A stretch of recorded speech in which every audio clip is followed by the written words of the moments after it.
तो हम परीक्षा से नहीं भागते, लेकिन ये ऑनलाइन परीक्षा की बात है जो कि हमारे शिक्षक जानते नहीं।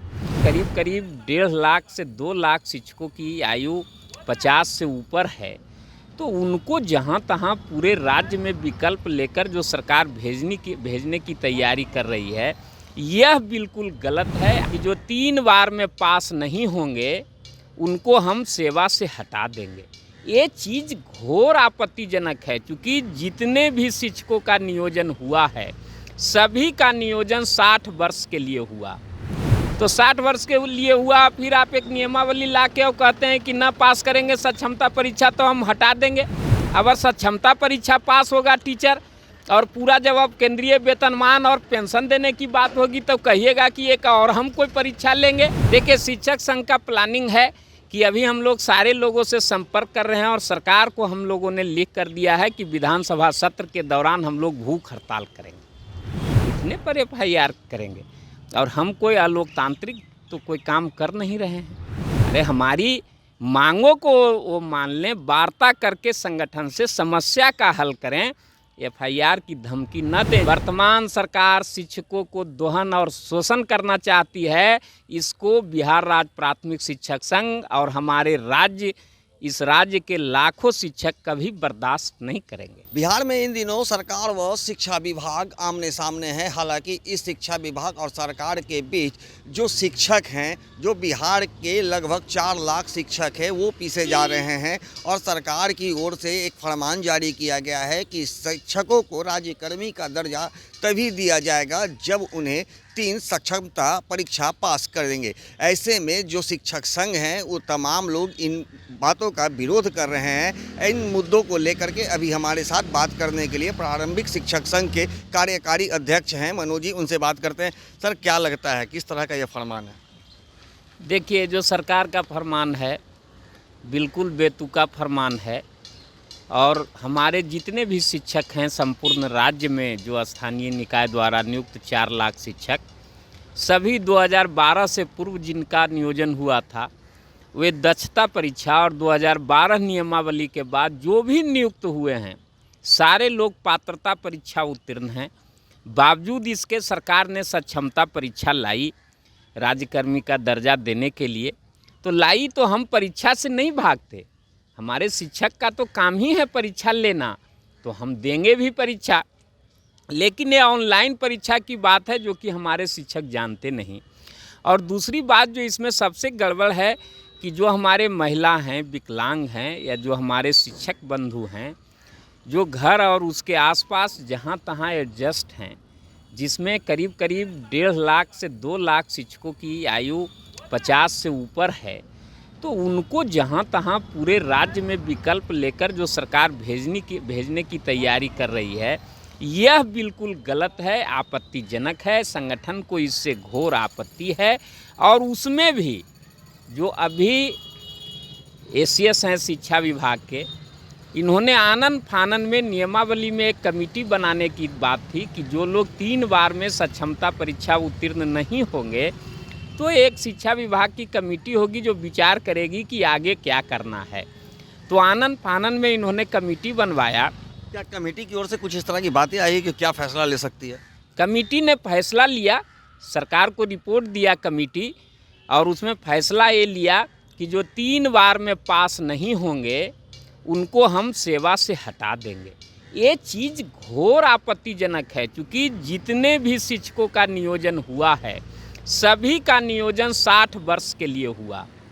तो 60 वर्ष के लिए हुआ, फिर आप एक नियमावली ला के और कहते हैं कि न पास करेंगे सक्षमता परीक्षा तो हम हटा देंगे। अगर सक्षमता परीक्षा पास होगा टीचर और पूरा जब अब केंद्रीय वेतनमान और पेंशन देने की बात होगी तो कहिएगा कि एक और हम कोई परीक्षा लेंगे, है न, और उसमें जो फेल करेंगे तो उनको हटा देंगे। तो ये सब चीज़ बिल्कुल असंवैधानिक है और शिक्षक विरोधी है। और यह भी आपके चैनल के माध्यम से जो भी पदाधिकारी इसमें हैं या सरकार के लोग जो सुन रहे होंगे, तो मैं यह बताना चाहता हूं कि पूर्व में इस तरह की घटना एक बार हुई थी आदरणीय श्री लालू प्रसाद जी के समय में। कि शिक्षकों का व्यापक पैमाने पर स्थानांतरण किया गया था और इसका दुष्परिणाम यह हुआ कि शिक्षा व्यवस्था बिहार की बिल्कुल ध्वस्त हो गई, जिसको संभालने में काफ़ी समय लगा। और जो अभी व्यवस्था सुदृढ़ हुई है, बीपीएससी से बहाल लोग आए हैं, हमारे स्थानीय निकाय द्वारा नियुक्त शिक्षक हैं, प्रधानाध्यापक के पद पर भी प्रोन्नति देकर भरा गया है और उसको सरकार ऐसे ही बर्बाद करना चाहती है, तो ये बिल्कुल गलत है और नियम विरुद्ध भी है। इसलिए बिहार राज्य प्राथमिक शिक्षक संघ ये मांग करता है सरकार से। हम लोग जाकर सभी से मिले हैं, श्री विजय कुमार चौधरी जी से भी मिले हैं और उप मुख्यमंत्री से भी मिले हैं और मुख्यमंत्री के यहाँ भी हम लोग मिलने के लिए प्रयासरत हैं कि आप जो गलत चीज़ है ये सब चीज़ों को हटाइए। राज्यकर्मी का दर्जा देने के लिए यदि आप परीक्षा लेने पर आमदा ही हैं, ऐसे आवश्यक नहीं है, लेकिन आप यदि आमदा ही हैं तो ऑफलाइन परीक्षा लीजिए। जो पास करेंगे वो उनको ये करिएगा, और नहीं तो अपने कैडर में बने रहने दीजिए, जो कि अध्यापक नियुक्ति नियमावली के कंडिका 3 में वर्णित भी है कि जो अनुत्तीर्ण होंगे वो अपने संवर्ग में बने रहेंगे। तो इसके विरोध में अब शिक्षक संघ क्या करेंगे, क्या प्लानिंग है शिक्षक संघ की? देखिए, शिक्षक संघ का प्लानिंग है कि अभी हम लोग सारे लोगों से संपर्क कर रहे हैं और सरकार को हम लोगों ने लिख कर दिया है कि विधानसभा सत्र के दौरान हम लोग भूख हड़ताल करेंगे। व्यापक भूख हड़ताल होगी? जी, व्यापक भूख हड़ताल होगी और लाखों शिक्षक हमारे गर्दनीबाग पटना में आकर भूखे बैठेंगे, मुंह पर काली पट्टी बांधकर। के पाठक ने तो आदेश निकाल दिया है कि अगर इस तरह के कोई भी आंदोलन होता है तो FIR होगी। करें, कितने पर FIR करेंगे? और हम कोई अलोकतांत्रिक तो कोई काम कर नहीं रहे हैं। अरे हमारी मांगों को वो मान लें, वार्ता करके संगठन से समस्या का हल करें, FIR की धमकी न दें। चूँकि वो भी, हम कर्मचारी भले ही छोटा है, हालांकि शिक्षक कर्मचारी नहीं होता, लेकिन पाठक जी ऐसा समझते हैं तो उस पर हमको कोई टिप्पणी नहीं करना है। लेकिन वो भी सरकार के कर्मचारी हैं, हम भी कर्मचारी हैं, तो हमारी बातों को सुनकर उसका निदान करें।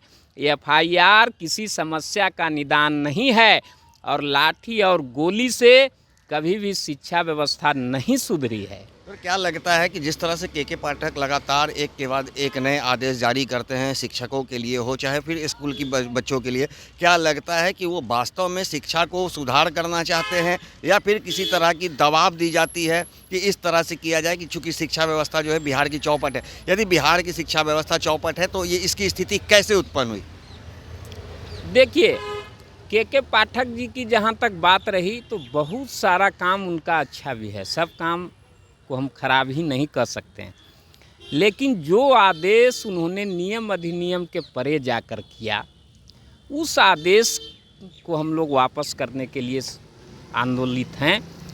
और रही बात की शिक्षा व्यवस्था कैसे बिगड़ा, तो माननीय मुख्यमंत्री तो बहुत दिन से 10वीं बार इस बार शपथ लिए हैं और कितने बार लेंगे भगवान जाने। तो आज लोगों को सद्बुद्धि आई है।